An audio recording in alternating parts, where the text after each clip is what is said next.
Greetings and salutations, I'm Haven the Hare, and welcome to another How Haven Did It. This time we're doing the Wandering Few, chapters, seasons 1 through 3. If you have not paid attention or not watched the other videos that I've been doing, this is the part where we pick up at the funeral for Uril, who is captured and taken away in his casket by a Draco-Lich, and then the village, the city of Barzel Point was set siege upon by an army of skeletons. This is what happens when I decide I want to do undead. I realize that a bunch of the players that I have are relatively new to playing D&D and have never done like a undead chapter or an undead game. So I was like, you know what? This is it. This chapter is going to be undead. Brace yourselves, baby. We're going in on undead. So we have skeletons. Then we had they fight off the skeletons and they follow the skeletons into the Timberland and find this mutated zombie snake that's been modified. And which was totally cool. I just took the constrictor snake and then I just threw the regeneration for a troll in on it. The reasons for that I'm going to keep to myself right now because I want to keep that from the party. But we have a modified, altered zombie constrictor snake that has attributes of a troll inside of it. Made for a great fun time, especially by having the party realize that the snake was pulling itself back together and attaching its head back to itself to attack them again. Awesome stuff. Then they made their way into the manor house basement, had some interesting construction rolls there, or investigation rolls, found their way into the right spots, and they made their way all the way down into the labs where I had made these constructs. I kind of had planned this, thinking that this was going to be a stage battle. They're going to fight a few constructs and then a few more constructs and then eventually make their way into the basement where they eventually would come across the bone golem that I totally stole out of Pathfinder. But they decided to leave them alone, and these are stupid creatures. These are constructs that are made to just do their job, and they're not going to do that. They had their default settings to defend themselves, but if the party didn't attack them, they didn't attack back, so they just followed it down. Which is why we led to the situation of the fact that when they finally came across the halfling, and he said attack, and they did, then alerted the other ones above to then come down, and so now you have the two-folded scenario of having the bone golem coming from one direction and these three constructs coming from the other. So you have stairs and big doors. It was a great little combat. I love the setup that we ended up actually having. I thought it actually made for a very interesting battle. I'll throw some pictures up of the battle map that I made, and I thought it really was an interesting way of using like the terrain as well as giving them not just a straight up battle. It's not just a run and hack and slash. They're trapped. There's obviously some way of escaping in the other room protected by the bone golem, or they got to fight their way back up to the construct. They could have actually completely ignored the bone golem and gone straight up. They decided to try and take on both, but it was a great little combat. I loved it. It was a lot of fun. What else can I say about this actual particular part without giving away more information than I want to and doing too much foreshadowing?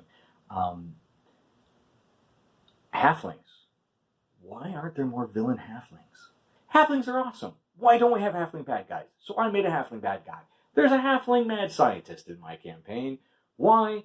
Why not? So that's it. Unfortunately, I will give everybody here his name. That is Dr. Stitch. We'll find out more about him later and his various constructs that he's been creating at the behest of somebody else.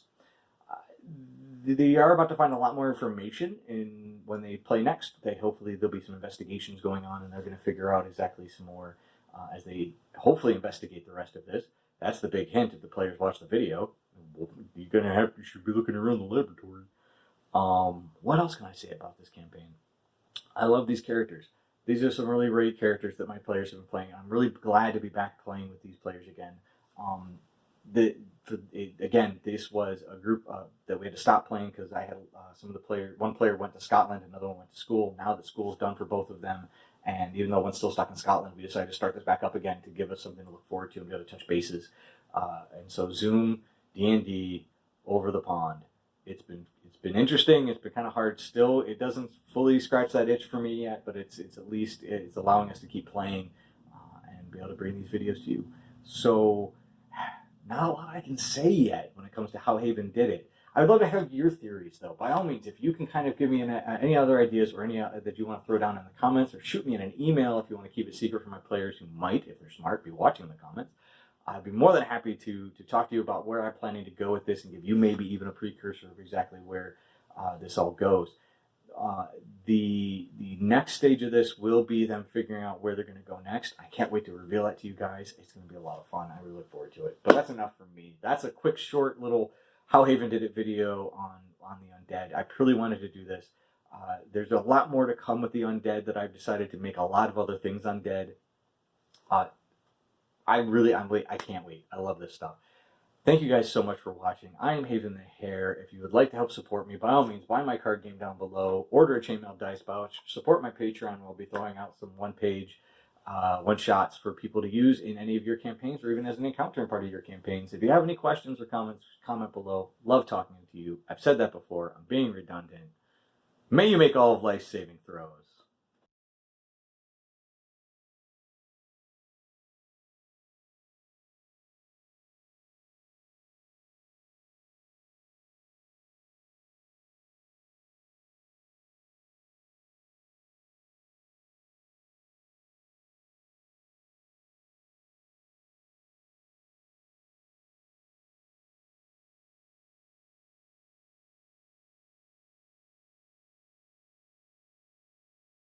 Why? I don't understand it. They have luck on their side, for Pete's sake. So yeah, that's gnomes. I'm sorry, halflings. But either way,